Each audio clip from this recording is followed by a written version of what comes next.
afternoon, my turtle ducks. Thank you for joining me today. Last time we talked about up-down cleaning, so today let's talk a little bit about washing our laundry. Let's start with separating clothes. I'm sure you've been told you're supposed to separate your clothes, but it can be a bit nuanced, so let's dig in. To start, if your clothing is brand new, never before owned, they are at a very high risk of bleeding color or having excess dye pulled into the water and spread to other clothing in the wash, so it is more important than ever to separate them by color, especially if you favor shades of red and pink, as the dyes for red and pink are notorious for bleeding. I suggest separating clothes into white, black, dark cool colors like blues and greens, and if you have bold, vibrant clothing, try to wash them with light colors, reds with reds, orange and yellows, purple, etc. If your clothing is secondhand or quite old, this is much less of a concern, as clothes bleed less and less the more they are washed. If you don't have enough clothes to need multiple wash loads, or your clothing is at least a couple of years old, it's fairly safe to wash everything together. If you do have enough, separating into dark colors, light colors, and whites is perfectly fine. Aside from colors, if you have delicate materials such as silks, lace, particularly for underwear, you will probably want to do a separate cycle for these to extend the life of these delicate fabrics. Before loading our machines, it's a good idea to check clothes and fabrics. If it has pockets, check to make sure nothing has been left behind. Money might survive a wash cycle, but checks and receipts just make a crumbly, fibrous mess. It's also a good idea to check for any stains or debris.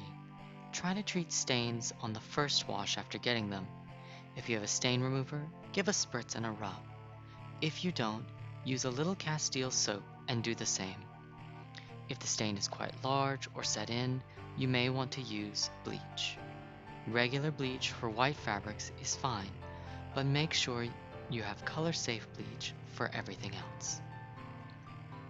Alright, we have a load of laundry ready to be washed. How much can we fit in the machine? Well, you don't want to overstuff your washer, or your clothes won't be able to agitate properly and they won't get clean. In a top-loading washing machine like mine, you want the load to stop no higher than the inner lip of the barrel. I don't have a central agitator in mine, and if you don't have one in yours, you'll want to make a bit of a donut. This will help keep the laundry from making a ball in the middle where things don't get cleaned. If you have an agitator, just put things around it evenly. We're not going to push the laundry down to make room for more either. Again, we don't want to overfill our laundry. I would say if you don't have enough laundry to run a full load, wait until you have at least half a load. Otherwise, it can be a tad wasteful. Now I have a fairly small washing machine. I can usually wash about 3 or 4 pairs of pants and maybe 3 or 4 shirts for an adult-sized male. For this amount of laundry, I'm only going to use about 2 tablespoons of detergent.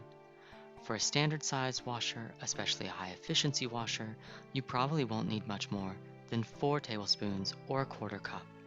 You really don't need very much.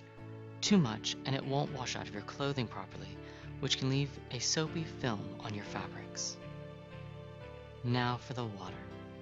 If someone in your house is sick and you need to wash their clothes and bedding, or you're concerned that some of your fabrics have been exposed to bed bugs, use hot water to help sterilize the fabrics.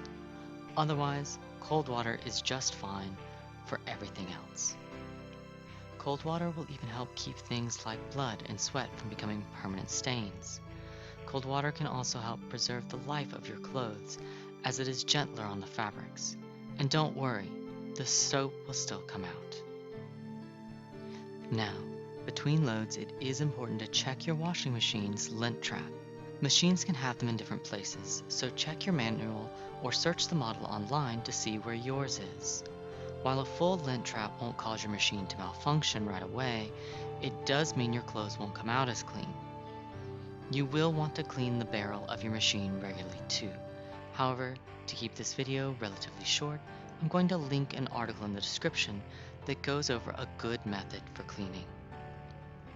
That's it for today. I think I'll go have a nice cup of tea. Why don't you take a break as well? If you have further questions, feel free to leave them below or send me a telenym. Thank you for joining me. Until next time, be kind, my turtle ducks, to each other and to yourselves.